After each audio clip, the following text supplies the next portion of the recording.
But there was a famous judge that said that in New York State who said a grand jury can indict a ham sandwich because the grand jury is completely composed. It's run by prosecutors, essentially. You know, a grand jury theoretically is supposed to be independent of prosecutors, right? But in reality, it's run by prosecutors. And if they want an indictment, they can get an indictment. And if they want to steer a case away from an indictment, they can engage in a lot of sophisticated trickery that no one would ever fully understand.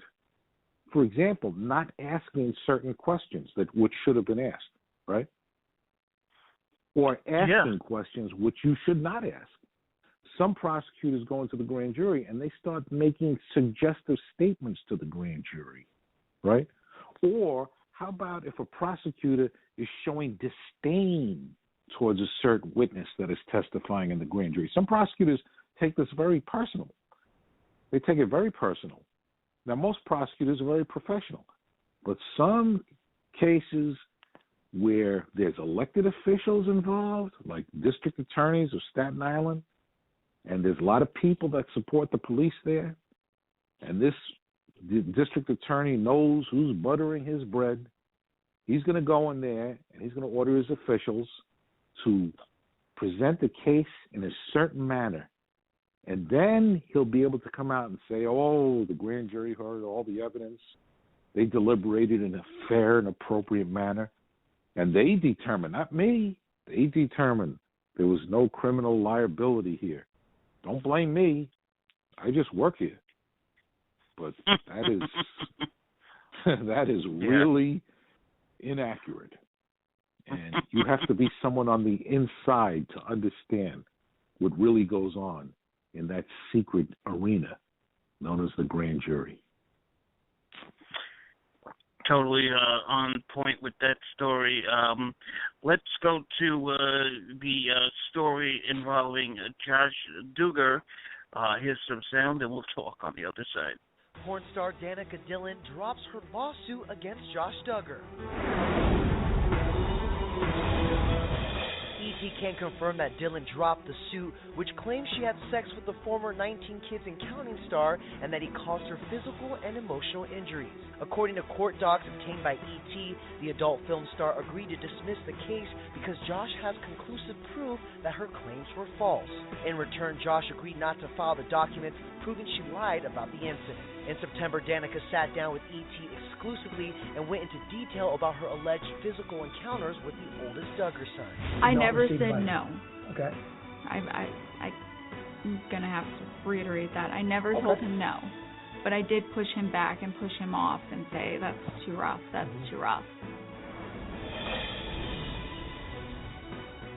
You know, Alex Sanchez, to me, I smell a money grub, and this girl, she's a porn star. She was asking for money. Now, he had some evidence, allegedly, and then she dropped the case.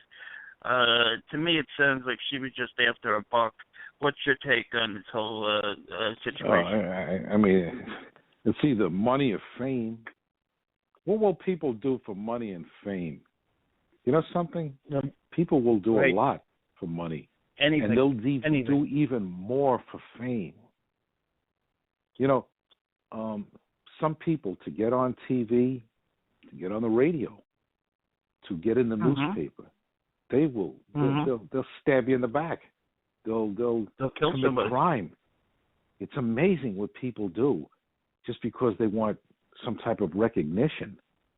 And this woman wanted money. In a way, I'm disappointed that the case has ended. I think it would have been an interesting trial to see this porn star there, claiming Duggar, and maybe Duggar's 19 relatives will be sitting in the courtroom watching this and all this lurid testimony. I think that would have been kind of interesting and fun and even entertaining. That would have been good on the show. Right. But on the other hand, you can't have people going around making phony allegations against people. And now that it's been proven that Duggar was not in town at the time of this event, that woman should be really criminally prosecuted. You know, when you bring a civil action against somebody, you have to sign an affidavit saying the allegations are completely true.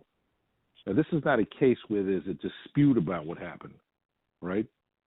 This is a case where the woman clearly lied. And if you are lying and you're trying to misuse the justice system, shouldn't you be arrested and prosecuted? Because if you don't arrest somebody, if you don't arrest somebody and you don't prosecute them, isn't that just going to encourage other people? Hey, that guy Jordan, I think he's wealthy. Let me make up some incredible charges against him and force him to cough up some bucks. That wouldn't be right. So, especially Duggar, who was involved with that scandal, she hit him when he was down. It was really easy for her when she first filed the charges to go after him because and she's just jumping on that train that he's a molester, and I think she believed that she could have been victorious based upon the bad press that he was getting. I don't tell you the truth. I don't know how she could have been victorious. I mean, you're a porn star. Let's say her story was true. You're a porn star. A porn star, right? You're going to his room, and in a private location.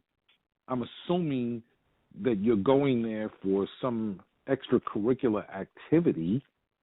I mean, who would believe her, even if it went to trial? So it leads me to believe that this had less to do with money than it has to do with fame. And she wanted her 15 minutes of fame. She got it. She certainly did, and I hope she is prosecuted. Doesn't say much about society, but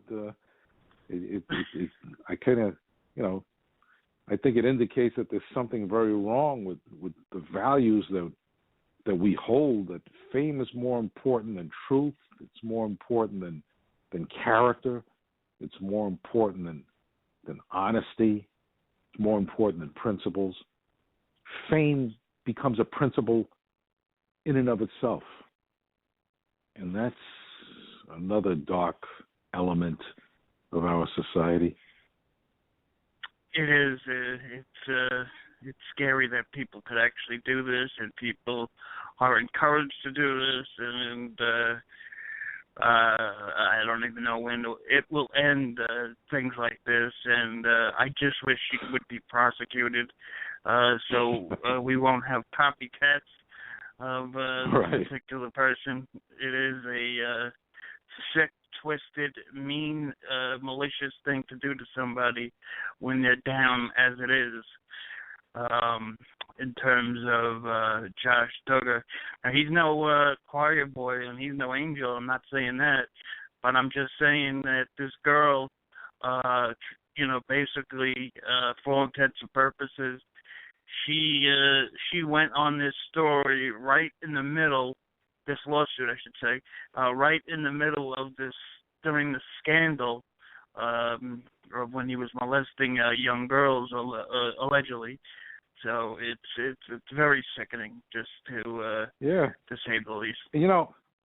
I've had cases where women have made false charges of criminal sexual abuse. Now this was at least a civil case, so no matter what would have happened, Duggar at worst would have had to cough up some money, even if he was innocent. Right. But I've had cases. I've represented people that have been falsely accused of rape and other crimes. Now, one case I had with these girls accused my guy and some other guy of forcibly raping them in an apartment, and that sounds pretty horrible. Except these guys come to my office and said it's an absolute fabrication because we have it all on tape. Like, what do you mean you have it all on tape? Oh my God! Yeah. This was all on tape. It was just a party, and if you look at the tape, I said, okay, let me see the tape. So there I was in my office with a couple of other attorneys looking at this porno tape, and it was just a wild party, and it was completely voluntary. And we went to the prosecutor and said, take a look. And the next day he dismissed the case. Really? So I know for a fact that people file false charges. The difference is that in this, when you file charges falsely in a criminal case, people are facing years imprisonment. When you file false charges in a civil case, you're the only thing you can lose is money. But to me, going to jail for years for something you didn't do and being on a sex offense registry list and just destroying your family, oh my God, it's horrible. It's totally unbelievable, and you hit it on the head. And as we continue here, we have a young girl, 8 years old, murdered by an 11-year-old boy. Here is the story. And killing his 8-year-old neighbor has been found guilty. Good evening, I'm Amanda Hara. And I'm Ted Hall. Glad you're joining us here today for Local 8 News. This shooting happened back in October. Young Benny Tiller is being held now at the Juvenile Detention Center in Knoxville. New 45 Local 8 News reporter Kelsey Lair went back to where that shooting happened, and neighbors say they're still living with pain, Kelsey. Yeah, that's right, Ted. Both families have since moved away from their community, but neighbors say the heartache from that day still hasn't left. Neighbors say Michaela was killed when Benny shot her through a bedroom window. The manager of the mobile home community says he still has a hard time mowing the grass over that spot because it brings back so many bad memories. Now, I also spoke to the aunt of Michaela's best friend, and while she didn't want to go on camera, she says the past few months have been extremely difficult for her niece, and that they, too, are trying to move away so they won't have to face that horrible memory every single day. And I spoke to Benny Tiller's grandmother on the phone today. She declined an interview until after she speaks to their public defender, but she did say they're looking into their next option. Ted? All right. Kelsey, thank you very much. Local 8 News did reach out to both the DA and the public defender. Alex Sanchez, your take on this with the 11-year-old boy. Right now he is just going to be in juvie. Do you see him transferring to a regular jail when he's either 18 or 21? No, what I've heard and what I've read is that when he'll be held in till he's either 18 or 19 years old. It's a sad case. I mean, why on earth is how on earth does an 11-year-old have access to rifles and guns? I mean, who's running that house that this kid lives in? Shouldn't guns and rifles be, shouldn't they be secured somewhere? I mean, so that kids don't take a gun and shoot them or use them improperly? But somehow this kid had this gun. But it's very disturbing that this kid would intentionally gun down somebody else. How does somebody arrive at that station? What does it matter with them? And obviously there's something wrong with this kid. Was his family aware that he had some uncontrolled anger issues? And if they were, how come they didn't take extra precautions to stop him from having access to a gun? And finally, they're going to take the kid and put him in a juvenile facility. What does that really do? I don't know the answer to this question. This question is very complex. But, I guess society says somebody has to pay, but you're talking about an 11-year-old kid, and you put him in jail for 8 years doing what? Just sitting in a cell maybe? Going to class, going to school? I don't even think the justice officials over there know what to do, because I think there was some statement made by some of the public officials saying, listen, I think the judge said, listen, we can't just let him out. We just can't send him home willy-nilly, they said. We should put him in a facility and aggressively try to learn why he did this. And I think that we may never completely learn why he did it. What we do know is that he's 11 years old. And at 11 years old, your brain is not fully developed. And here you have a kid who's 11, whose brain is not fully developed, who may be suffering from some personality disorders, who has access to guns.